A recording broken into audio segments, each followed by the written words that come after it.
secara nasional sebagai Sri Kandi Etnografer Indonesia yang merupakan salah satu anggota dari Sakuntala juga. Langsung aja dipandu oleh moderator kita yang tidak kalah kerennya, yakni Didi Putri dari Manager Remote Area Operation CT Arsa Foundation. Biar nggak lama-lama, yuk langsung. Kak Didi, bisa langsung dimulai.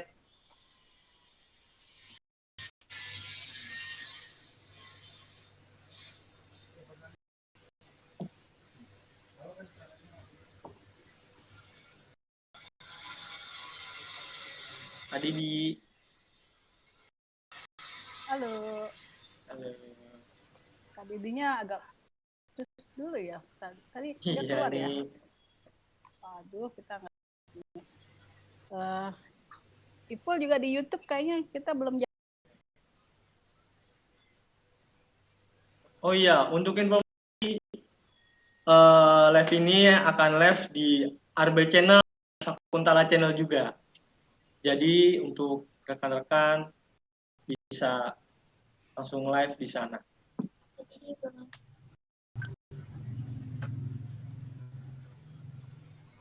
Kita Didi mungkin keputus bentar ya gitu. Iya, nggak apa-apa Kak. Hubungin dulu. Ya, paling sambil nunggu Didi bergabung bersama kita, kita akan jelasin bahwa program acara ini bekerja sama dengan EAL yang memang mungkin sebelumnya udah pernah kita tayang setiap hari ya, tapi sudah 3 bulan kita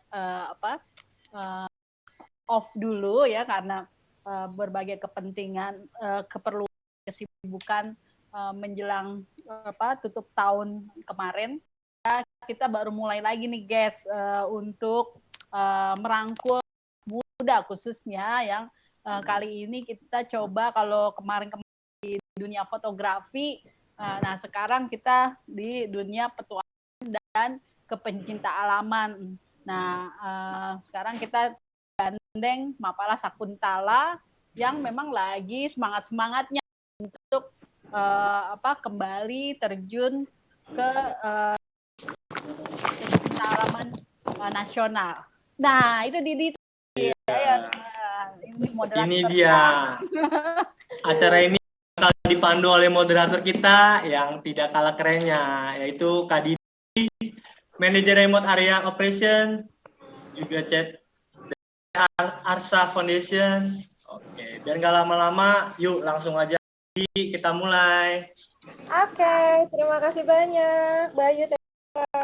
Iya. Halo, assalamualaikum, selamat sore semuanya, sahabat Sakuntala aja. Saya nyebutnya sahabat Sakuntala ya. Jadi hari ini saya kembali dipercaya sama teman-teman untuk menjadi moderator di kegiatan hari ini, dan di hari puasa pertama ini kita bisa ketemu secara virtual ya, gitu. Kita tentang petualangan, tentang kecintaan gitu ya.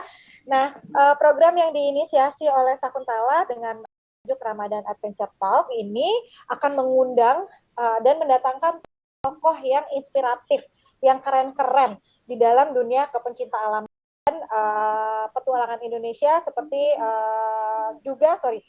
petualangan di Indonesia, di Timur Leste, juga di Pakistan. Nah, di episode perdana ini seperti yang tadi sudah diinfokan sama Bayu ya, di episode perdana ini kita akan ngobrol sama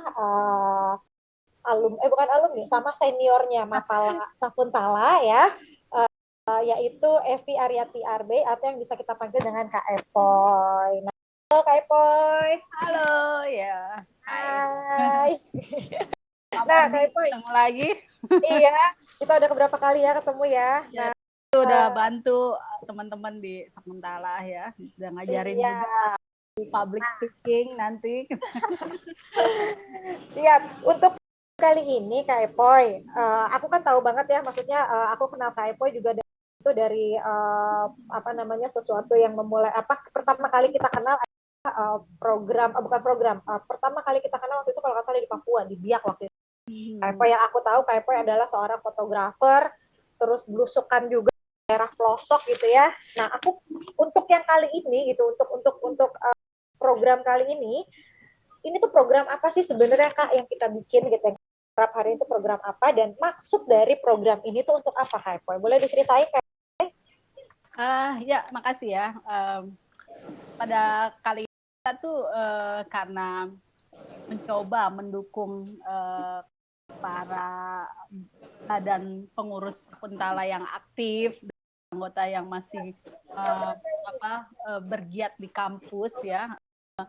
Itu dimana Sakuntala tahun depan itu mau masuki 50 tahun dan rencananya akan melakukan pendakian Seven Summit Indonesia yang akan dimulai ke Kartens dulu gitu ya, pendakian Kartens Summit, sehingga pada masa bulan puasa ini kita nggak bisa kemana-mana, nggak boleh pulang kampung kan gitu ya, jadi ya udah deh gimana kita bikin acara virtual, meskipun pastinya di kalangan Mapala nasional pastinya udah banyak yang pernah bikin juga ya selama pandemi ini, tapi kita kali ini khusus untuk mungkin orang-orang yang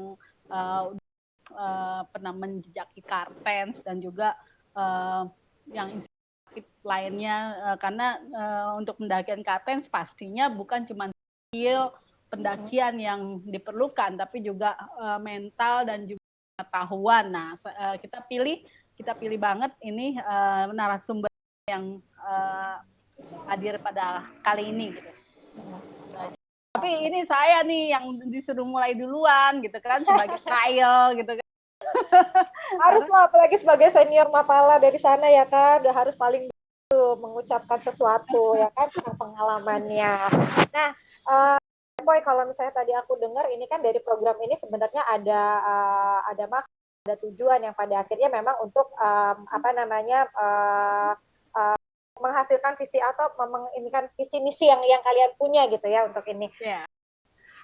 Dari proses atau progresnya atau awal mulanya kenapa program ini dibentuk sampai pada akhirnya tadi disebutkan bahwa Mapala Sakuntala ini akan Seven Summit Indonesia gitu ya. Persiapan apa yang dilakukan Mbak Epoy? Ya, kita sih sejauh ini udah mulai kayak persiapan fisik dulu, kepada persiapan fisik dan juga bagaimana strategi untuk pencapaian nanti gitu udah kita rancang gitu. Cuman untuk pemilihan tim seleksi mungkin akan kita buka nanti setelah Lebaran ini gitu, baru kita buka seleksinya gitu ya. Tapi sejauh ini dalam 3 bulan terakhir ini kita udah cukup gencar ya untuk memacu terutama anggota aktif, karena yang nanti akan jalan mereka gitu, kita seniornya ya hanya mendukung aja gitu. Kesempatan itu sangat besar sekali buat para anggota aktif. Siap. Dan ini ada bisa gitu kan. Jadi ini salah satu cara juga ya untuk memotivasi adik-adik kita yang nanti akan naik ke Kartens begitu yang BP seperti yang BP sampaikan ya. Kita mau ke sana tuh harus punya link yang bagus, harus punya mental yang kuat, kita mau pergi jauh harus punya bekal yang banyak, walaupun bekalnya hanya ilmu-ilmu yang didapat dari senior-senior. Nah, Mbak Epoy, aku boleh nggak diceritakan tentang pengalaman Mbak Epoy sebagai etnografer Indonesia gitu ya, Sri Kandinya lah kita bilang gitu, karena kalau aku lihat nggak banyak cewek yang bisa melakukan seperti apa yang Mbak Epoy lakukan, yang sampai pada akhirnya pengalaman itu juga bisa jadi bermanfaat untuk kita semua dan untuk adik-adik kita semua. Nah, adakah hal-hal yang ingin mau disampaikan atau yang ingin dipresentasikan gitu Mbak Epoy biar semua bisa melihat gitu apa yang setelah Mbak Epoy lakukan? Ya, ada itu ya slide ya. Cuman itu mungkin Saiful bisa diperhatikan, itu katanya banyak orang nih di YouTube nggak jalan lancar, Pul. Coba deh. Mungkin Sakuntala juga dicek gitu ya. Karena banyak yang ke saya, banyak yang mau ikut gitu ya, karena ada tiket gratis katanya nanti pada semangat kan gitu. Saya share screen dulu ya. Coba. Bentar.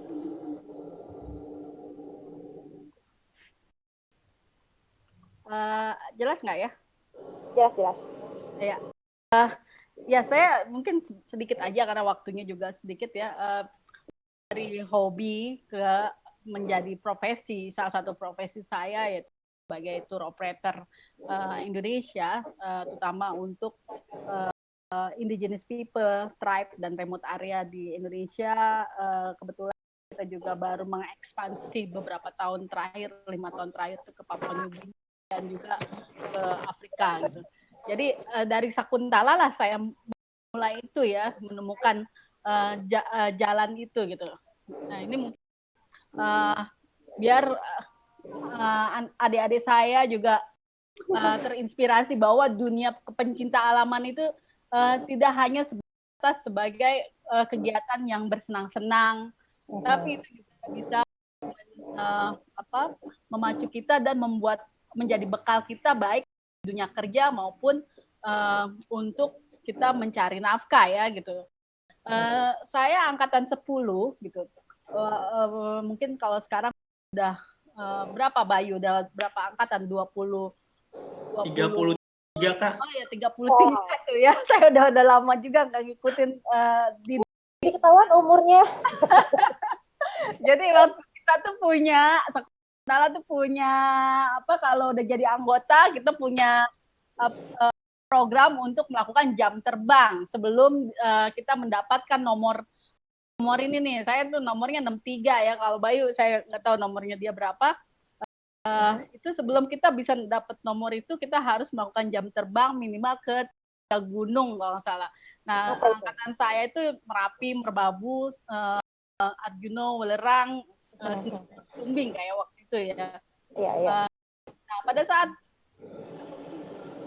pada saat saya melakukan jam terbang ke Arjuna Welerang, di mana di sana itu banyak kali itu ya pengambil belerang gitu. Kita tuh kalau dulu kan naik gunung harus bawa air dari bawah gitu ya. Sekarang kan mungkin udah ada porter segala yang bisa membawa events not only water gitu, tidak hanya air tapi kita sendiri bisa digendong gitu kan. Tapi akhirnya saya juga sekarang Mbak. Iya gitu ya, sebagai kalau saya nanti naik gunung nih kayak kurang kerjaan aja, gue capek banget gitu kan, gitu. Terus bawa air berat gitu kan, nah itu harus kita bawa sendiri pada saat jam terbang. Nah saya tuh ternyata malah lebih seneng, lebih tertarik memperhatikan aktivitas yang dilakukan para pengambil belerang ini gitu, sehingga akhirnya pas pulang tuh saya sempat juga bikin, saya nggak ketemu ya dari kemarin ya koleksi ininya.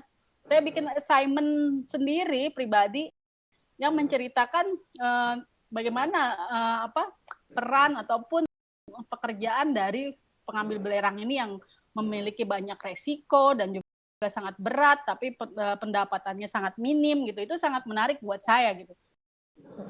Nah, sehingga mulai dari itulah saya pikir udahlah ngapain juga saya cari spesialisasi naik gunung, kayaknya fisik saya kurang inilah gitu, nggak kuat banget gitu kan, jadi udahlah saya lebih baik di bawah gunung aja gitu kan.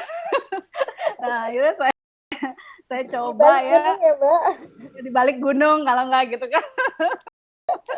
Akhirnya saya coba cari apa gitu ya. Nah kita di Sakuntala juga ada namanya pembelajaran tuh sosped ya. Saya selain navigasi saya suka ya, karena saya juga sangat tertarik dengan pelajaran antropologi maupun geografi, saya jagonya lah gitu kan. Nah itu sangat menarik saya gitu ya. Jadi saya pikir waduh saya mendingan sospednya aja nih, ilmu-ilmu kesospedan gitu kan. Jadi ya udah akhirnya saya mulai itu dari Baduy gitu ya, dari Baduy saya ikut-ikut orang dulu gitu kan. Baik itu juga Mapala lain gitu. Itu kita mulai dari Baduy yang juga murah gitu ya dan dekat dari Jakarta. Dan sampai sekarang kami masih punya hubungan yang sangat baik ya, saling mengunjungi gitu kan.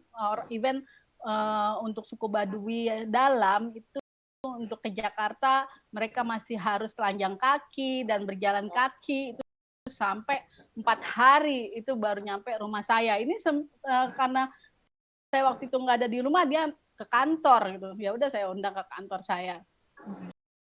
Ya, kedekatan saya dengan Mbak Dwi cukup dekat ya, dan cukup lama juga, sehingga saya juga terakhir saya membuat buku bersama Dr. Yoni Pusponegoro, satu dokter yang memang cukup terkenal untuk masalah anak kebutuhan khusus gitu. Nah, kita coba membuat apakah di Baduy itu ada stunting, kasus-kasus stunting gitu ya. Nah, itu kita menghasilkan buku. Keren. Nah, ini bukunya. Nah,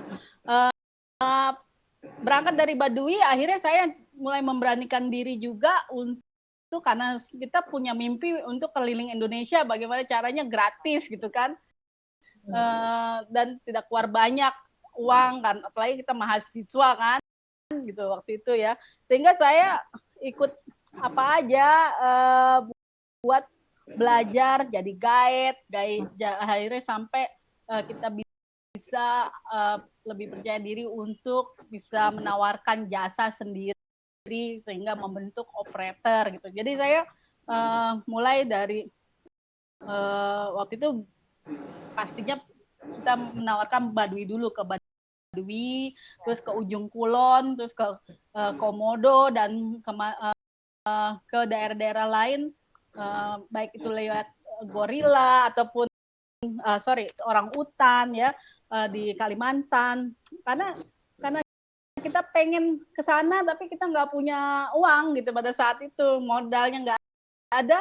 Ya udah, kita jadi kerja juga, yang penting gratis gitu, dapat uang. Nah, saya termasuk orang yang ini ya, pionir ya untuk wisata kayak ke Flores, ke di beberapa wilayah Kalimantan dan juga di Papua. Itu kita termasuk yang pioneering, di mana waktu itu masih begitu sulit, masih akses juga tidak gampang, dan juga biaya juga tidak murah gitu.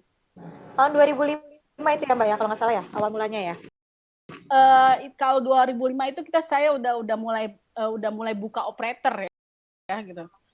Buka operator, tapi dari tahun 2007 itu udah 97 itu udah jalan lah gitu. Nah, kita udah mencoba berbagai macam kendaraan, itu baik numpang Hercules lah segala, dan juga kalau ke Baduy saya juga bikin program dari yang paling murah sampai yang paling mahal tuh ada gitu. Yang paling murah yaitu naik kereta, dulu ada Banten Express gitu kan ya, yang bejubelnya minta ampun. Sekarang jauh lebih bagus. Nah, dari kita senang juga akhirnya melihat transformasi itu ya, baik itu dari segi transportasi maupun juga teknologi. Iya, betul. Nah, saya juga bekerja sama dengan kita jadi pencinta alam juga, kita sangat memungkinkan kita sangat mudah bergaul dan juga membuka koneksi ya. Even di Sakuntala sendiri dulu kita sangat aktif baik itu di kewilayahan maupun tingkat nasional gitu ya. Jadi itu sangat membantu kita untuk buka jaringan. Nah, itu di dunia kerja itu sangat juga bermanfaat gitu ya. Nah, ini tim kerja saya itu berbagai, di setiap negara ya beda-beda orangnya, nggak mungkin sama gitu. Dan karena apa? Biar itu murah gitu. Jadi saya kadang-kadang saya jalan sendiri dari Indonesia, saya bawa sendiri rombongan, tapi di sana saya udah ada timnya gitu. Nah, itu sangat memudahkan dan juga membuat biaya lebih murah gitu ya. Oke. Karena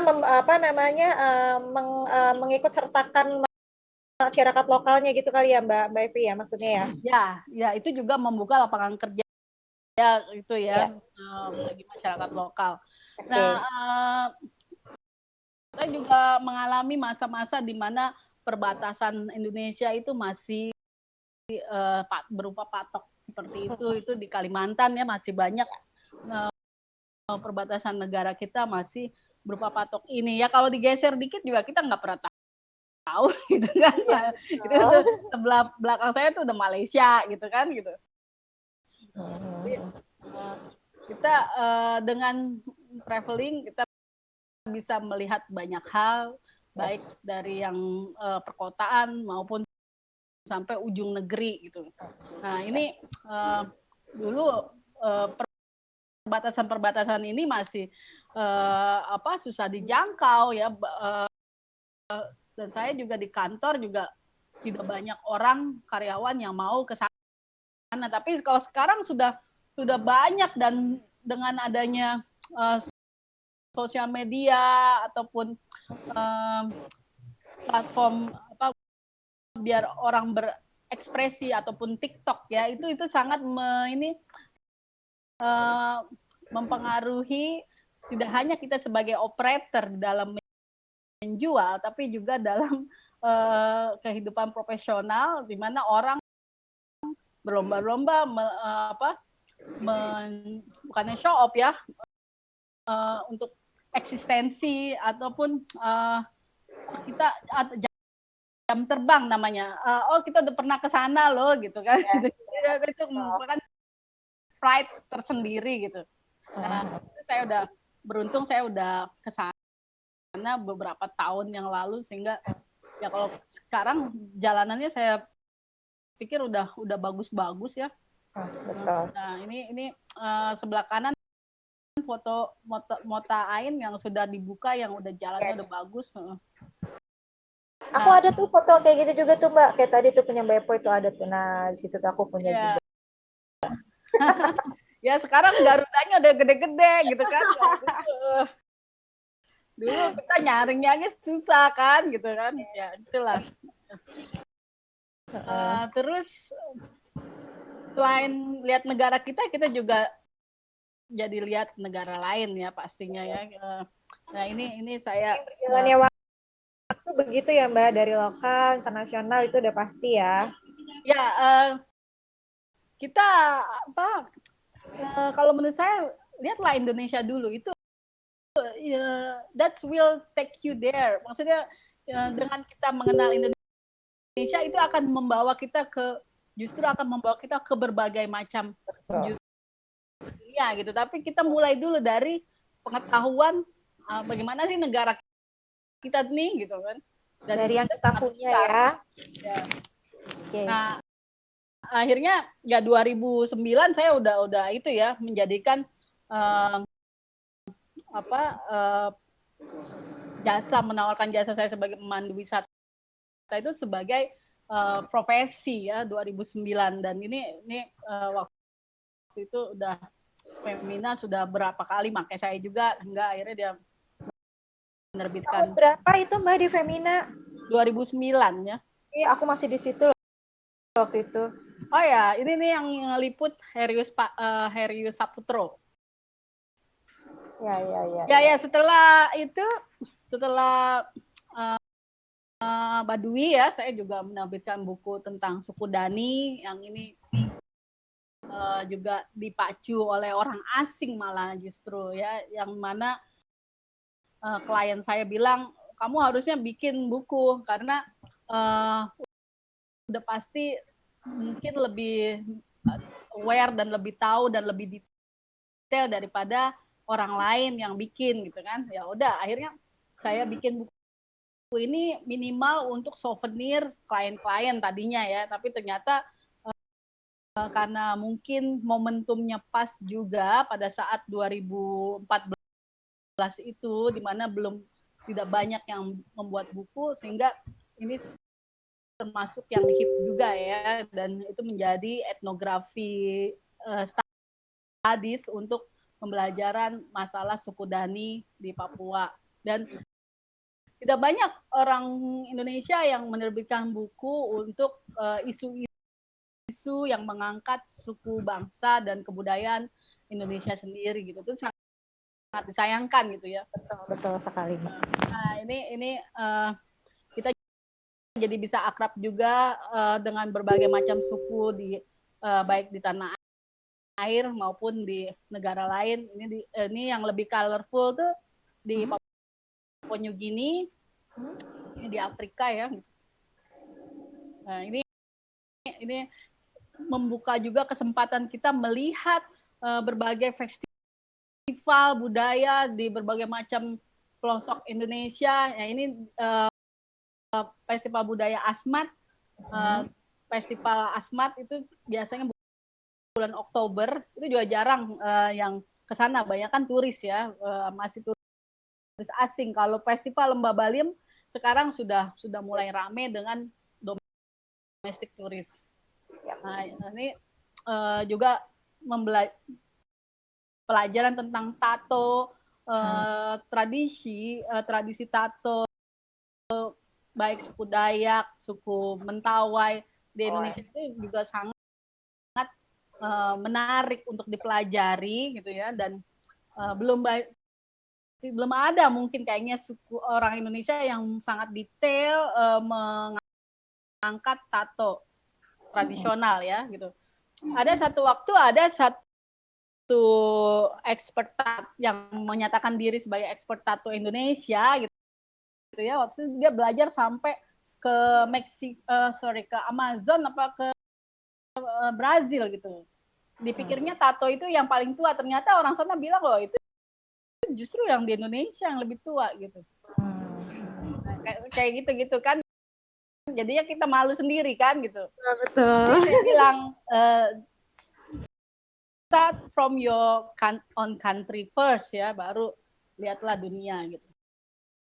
Ya, ini suku Mentawai dan jarang sekali juga cewek-cewek Mentawai itu berdandan seperti itu kalau tidak ada acara khusus ya. Waktu itu kita menyelenggarakan pelantikan Sikere baru gitu. Nah, ini detail yang untuk satu suku di Angola, di Afrika, dan juga di Namibia. Ini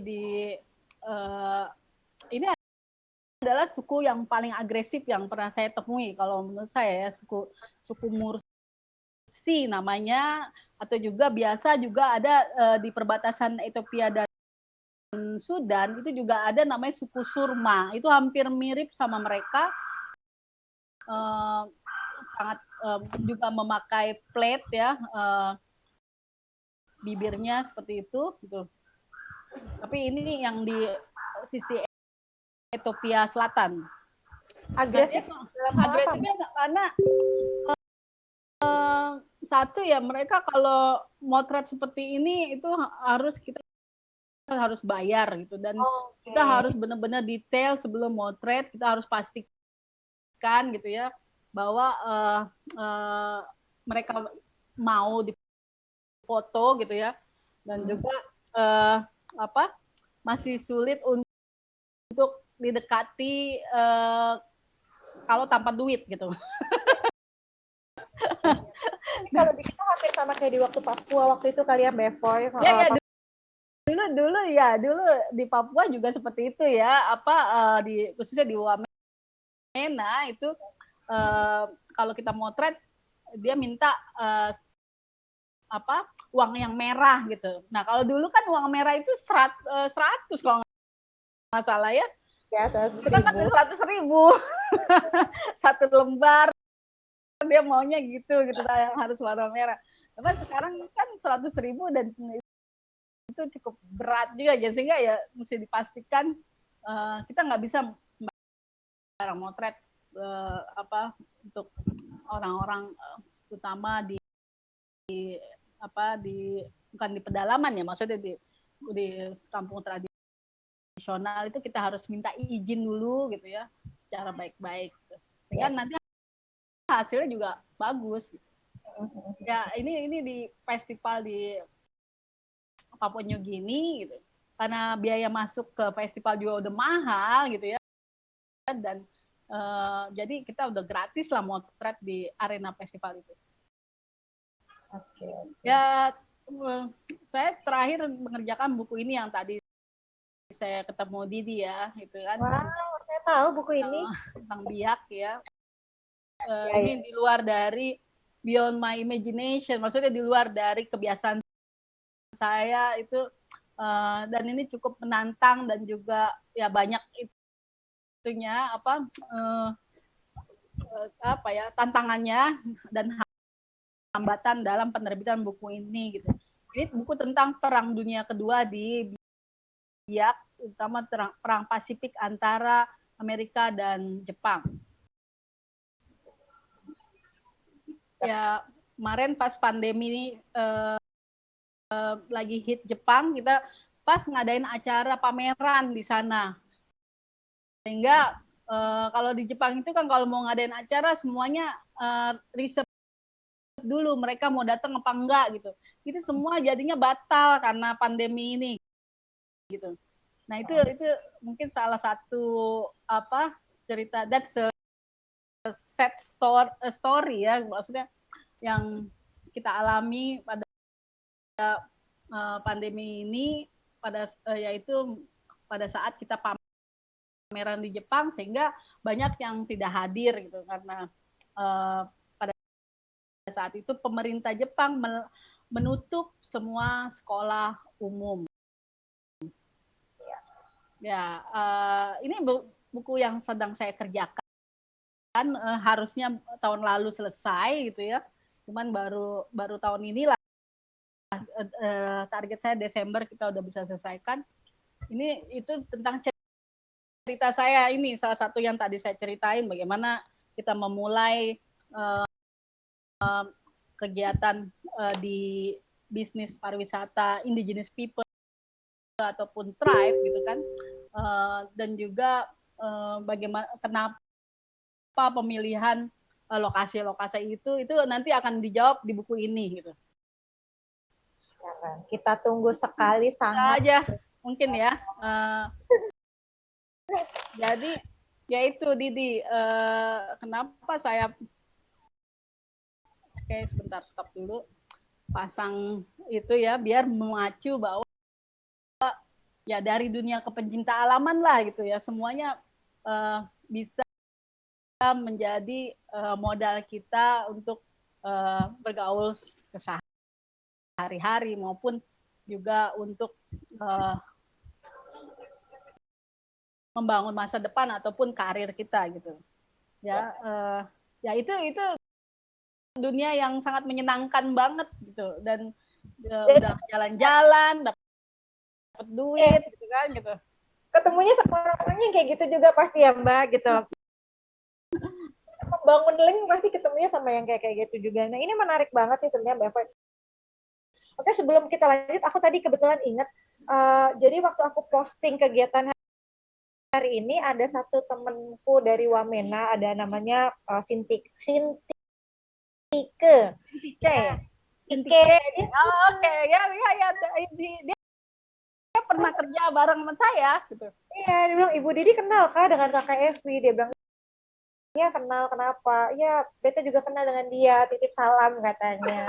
Ya salam balik Sintike kalau kena nonton. Aku udah bilang sih untuk nonton, cuman kan karena di Papua sinyalnya nggak terlalu bagus ya di Wamena ya. Keren-keren Mbak Evoy gitu. Mungkin dari cerita Mbak Evoy tadi, mungkin teman-teman yang hadir hari ini, yang nonton hari ini di Instagram dan YouTube-nya Mapala Sakuntala dan juga YouTube-nya IRB Channel, bisa tanya jawab nih gitu. Maksudnya bisa memberikan pertanyaan, mumpung sesinya masih di sini, kita buka nih open pertanyaan dulu. Untuk teman-teman yang nonton hari ini, apakah ada pertanyaan dari host? Dan aku mau sounding juga untuk penonton YouTube hari ini yang bertanya, yang pertanyaannya bagus, yang pertanyaannya menarik, mendapatkan hadiah dari Mbak Evoy. Hadiahnya apa? Nah, itu yang tadi dipaparkan sama Mbak Evoy ya, Mbak. Buku ya? Ya buku. Kalau hari ini dapat buku, tapi nanti kita di sini ada ini door prize juga giveaway gitu ya, bagi teman-teman yang memang mengikuti dari awal sampai nanti akhir dan rajin bertanya. Itu gratis ke Bali gitu. Karena kita lagi coba bantu Bali nih biar bangkit kembali gitu.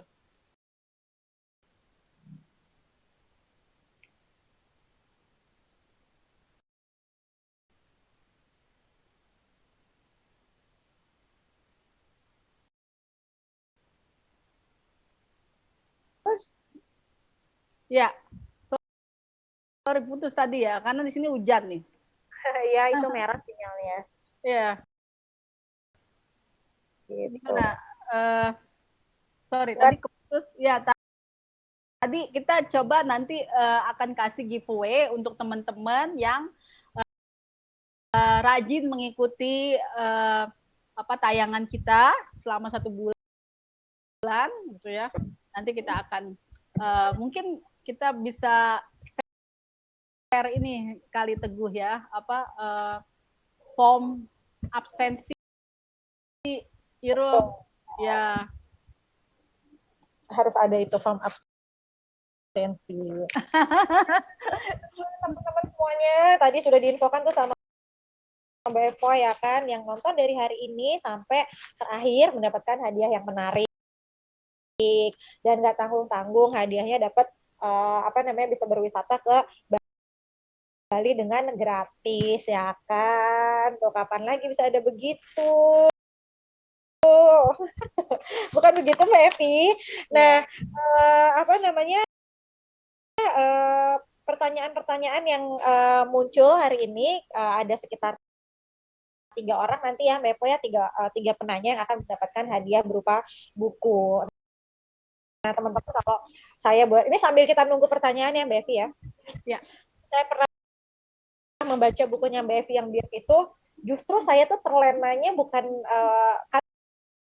kadang kan kita kalau membaca buku kan tergantung orangnya masing-masing membaca buku itu dari melihatnya dari sisi mana gitu ya.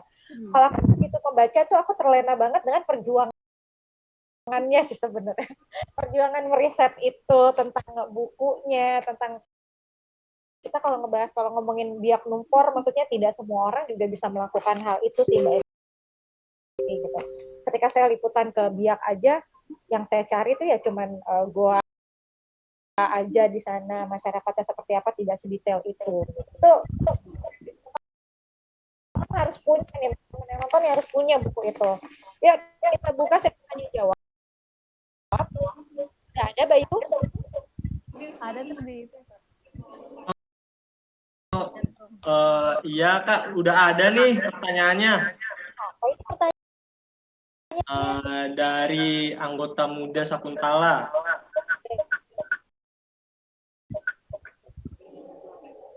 Best momen apa yang Kak Epoy nggak bisa lupain sampai saat ini ketika sedang memotret?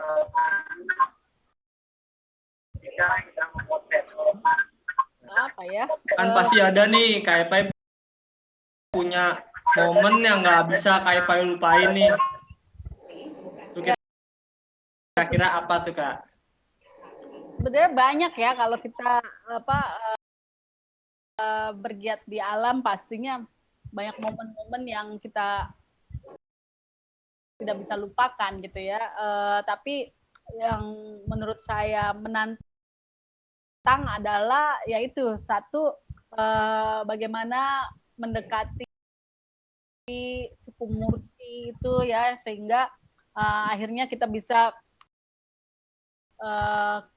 balik ke sana berkali-kali dan udah mulai membangun komunikasi yang baik gitu, itu akhirnya terbuka juga gitu. Itu bagi saya itu best moment ya, karena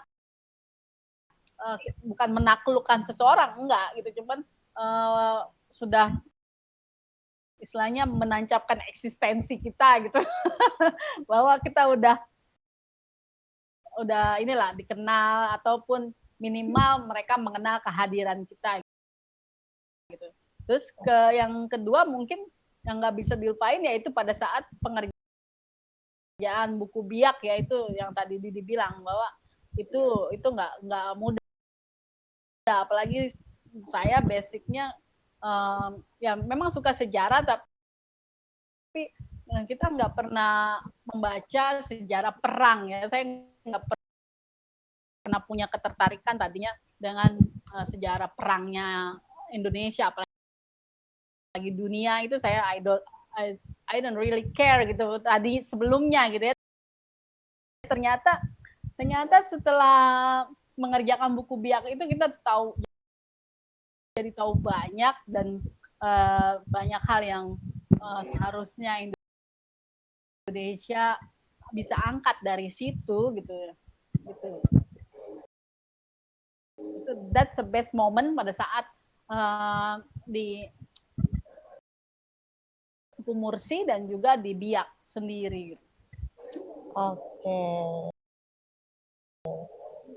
Pertanyaan pertama terjawab sudah ya. Dari siapa tadi Bayu namanya? Dari Gaza, Kak. Oke, dari Gaza. Nah, ini ada pertanyaan kedua nih, Kak Epoy. Dari Inggita Noto Susanto. Nah, halo Inggita, thank you. Bagaimana prosesnya membuka trip ke suku-suku tradisional di luar negeri? Apakah juga menggunakan pemandu lokal? Kak Evi, silakan. Ya, terima kasih Inggita. Kita itu saya kenal ya. Kita termasuk dia termasuk klien saya yang cukup lama ya. Kita juga jadi berteman baik ya. Inggita juga salah satu anak dari mungkin kalau teman-teman kenal Menteri Noto Susanto itu dulu bapaknya Inggita Menteri Pendidikan kalau nggak salah gitu. Nah itu kami waktu ke Flores itu event waktu itu ya satu hotel itu belum punya troli untuk ngangkat barang tuh kita udah ke sana, hotelnya belum siap beroperasi, kita udah nginepin gitu kan, sehingga pada tahun 2008 kalau nggak salah Inggita ya, kita sudah keliling Flores dan juga saya sudah membuka juga rute untuk Sumba. Nah, kalau untuk luar negeri udah pasti ya, awalnya saya pastinya dulu riset dulu kalau kita sekarang mungkin lebih ke risetnya lebih online ke Google gitu kan. Tapi kalau saya lebih patokan kepada buku ya. Dulu tuh kita selalu baca buku Lonely Planet dan juga berbagai macam buku-buku perjalanan gitu ya. Yang mendukung cerita-cerita petualangan para senior kita itu saya baca gitu sebelum membuka rute gitu. Dan kayak Papua New Guinea di Indonesia belum ada operator yang ke sana gitu. Jadi saya pikir bagaimana caranya kita bisa ke sana dan bisa menggandeng orang lokal untuk terlibat dalam kegiatan operation kita di sana. Ya, memang sangat sulit ya, terutama di negara-negara yang memang belum punya pariwisata. Apalagi Pakistan itu belum ada menteri pariwisata, dan pariwisata bukan menjadi satu sektor yang unggulan, sehingga saya sempat pernah diundang ke Pakistan untuk membantu kalau salah satu kandidat presiden menang itu dia punya janji akan membangun sektor pariwisatanya gitu. Itu saya diminta ke sana juga. Nah, itu tantangan tersendiri bagaimana kita merangkul masyarakat lokal untuk juga terlibat dan berperan di dalam upaya yang kita jalankan di satu negara ya, karena itu sangat membantu kita sebagai operator itu biar aman, safety ya. Apabila kita juga melibatkan orang lokal gitu, dan juga lebih memudahkan kita terutama dalam bahasa gitu. Jangankan ke Afrika, di Papua sendiri 350 bahasa gitu ya.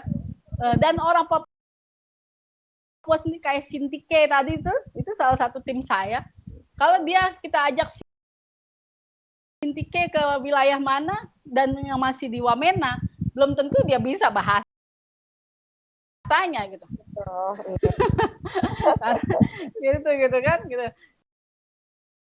Jadi itulah tantangan-tantangan kita di operator yang bergerak di indigenous people dan kebudayaan tuh setiap hari pasti ada full of surprise ya gitu.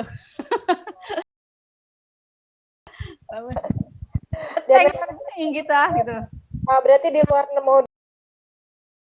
luar negeri, mau di Indonesia, mau di setiap negara, saya yakin pasti kalau operator tuh pasti dia melibatkan masyarakat lokal ya Mbak, seperti Mbak Eva tadi bilang, selain untuk membantu antar bahasa, kedua juga kita membangun ekonomi mereka, begitu kan ya pastinya ya, terus menambah wawasan lagi untuk si masyarakat itu sendiri bahwa tempat yang dia tinggal adalah lokasi-lokasi yang strategis untuk didatangi oleh turis-turis gitu ya Mbak Eva ya. Oke, sudah dua pertanyaan. Mbak Inggita sudah terjawab ya. Pertanyaan dari Mbak Inggita tadi sudah dijawab sama Mbak Eva, mudah-mudahan terjawab. Kita punya ini lagi ya, satu penanya lagi ya Mbak Evi ya. Hari ini kita kasih 3 pertanyaan aja. Supaya teman-teman juga habis kegiatan ini bisa beli takjil ya kan, bentar lagi mau iya ya, hari pertama puasa ya. Udah pada haus tuh, pada pikirin es buah ya kan, es teler tuh Bayu mukanya. Oke, pertanyaan satu lagi dari siapa? Bayu, boleh dibacain Bayu?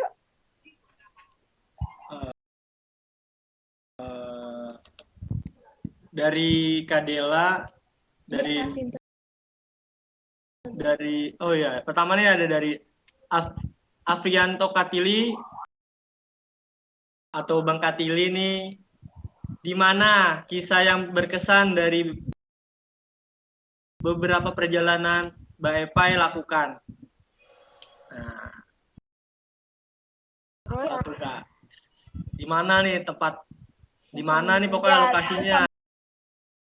Yang buat Dela berkesan. Ya sekalian aja ya, iya. Dela apa tuh perjalanan impian. Apa perjalanan impian Kak Epai sampai saat ini yang belum terlaksana? Waduh, apa tuh kira-kira tuh yang belum tersampaikan nih, yang masih mimpi sampai saat ini pengen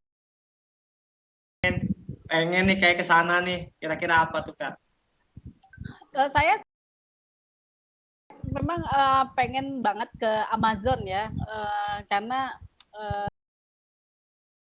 juga buku saya yang harusnya terbit tahun lalu itu memang kita tujukan untuk biar perjalanan dari Papua sampai Amazon gitu. Tapi ternyata pandemi sehingga kami harus saya dengan tim editor bersepakat mungkin baiknya kita malah mengganti Amazon itu menjadi coret, Amazon coret, sehingga COVID lah gitu, cerita COVID yang diganti. Nah itu makanya saya dalam hal ini juga mungkin kali ini saya pergunakan kesempatan ini untuk bicara kepada teman-teman yang sudah pesan ya buku-buku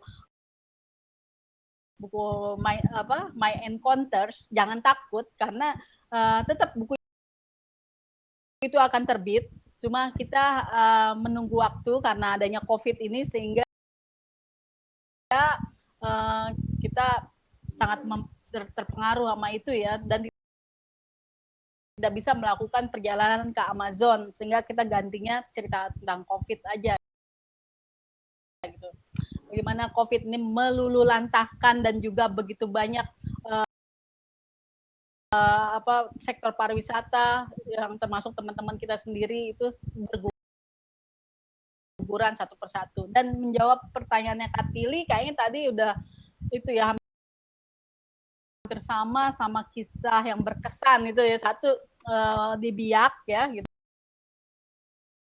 Pastinya yang paling berkesan itu banyak ya bagi kami pelaku pariwisata Indonesia gitu ya.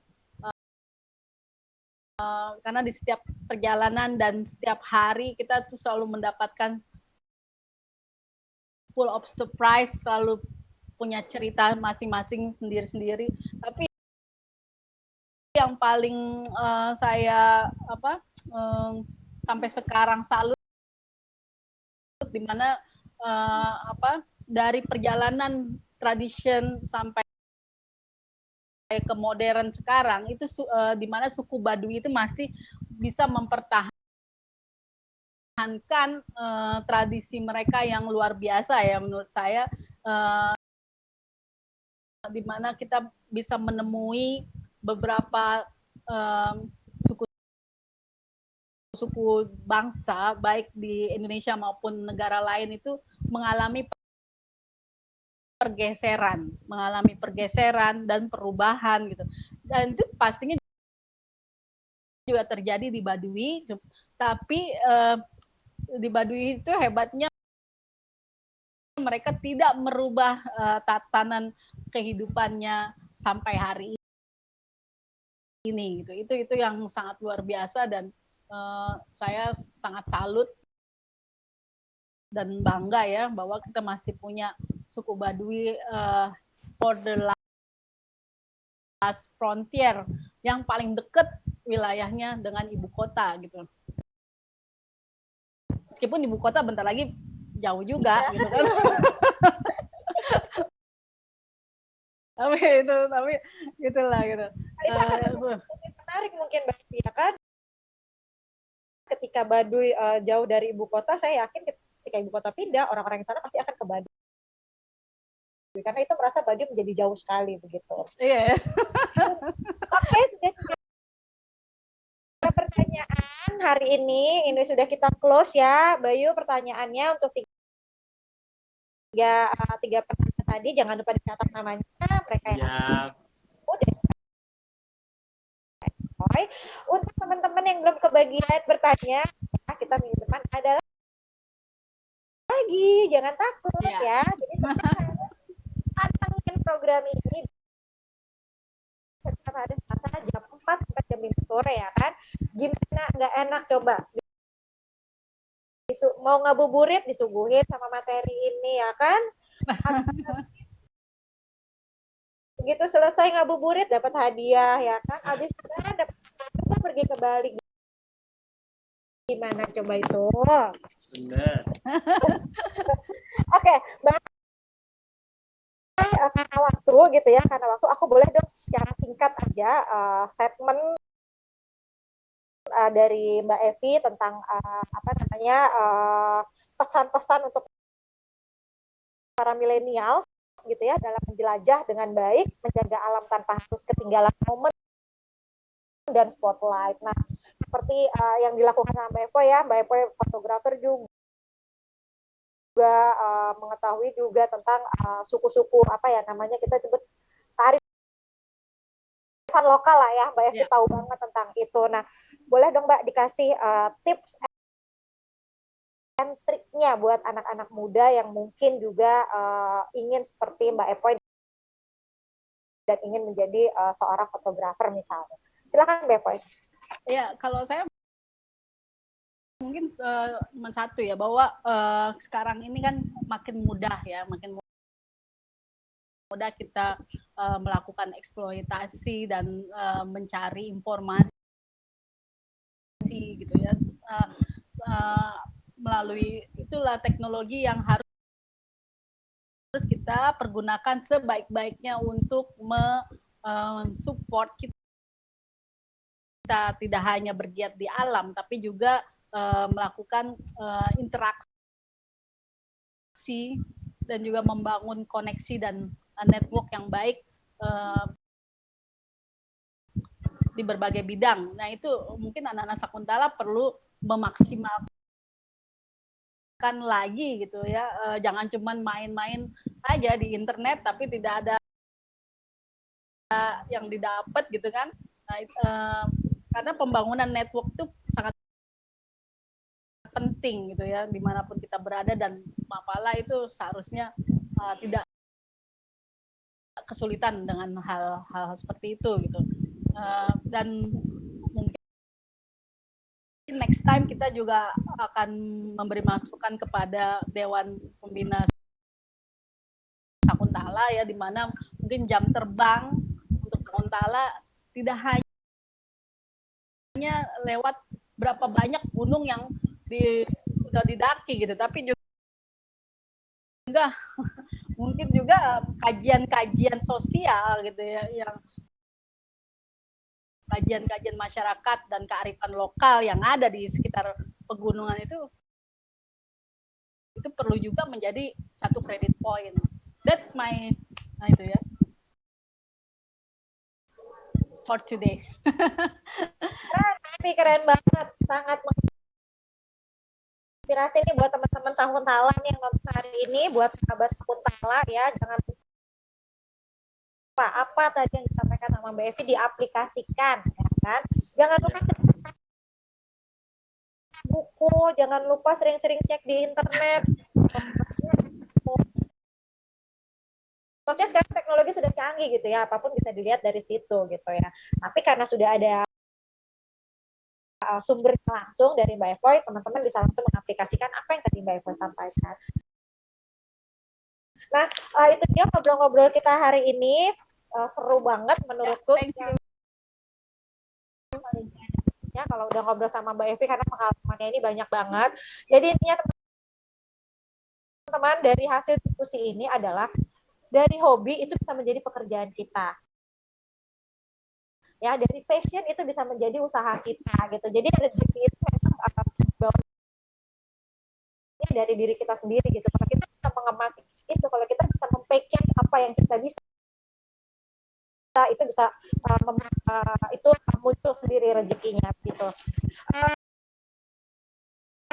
Oke, begitu aja sore ini ya Mbak Evoy, saya terima kasih banget. Dan harus happy. Harus happy. Yes. Terima kasih banget sudah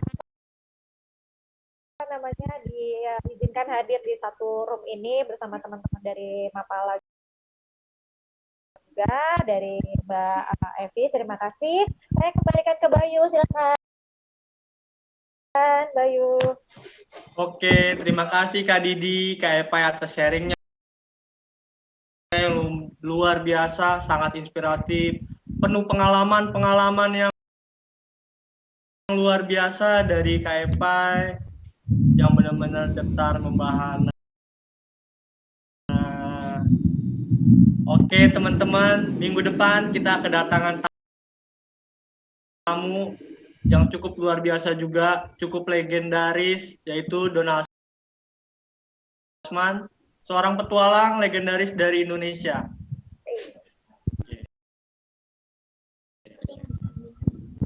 Tak lupa kami ucapkan juga terima kasih kepada para sponsor yang bertugas dan para pemirsa RB Channel dan Mapala Sakuntala Channel dimanapun kalian berada. Oke, ikutin kami terus ya. See you next week guys. Pokoknya di tanggal 20 ada Don Asman. Jangan lupa.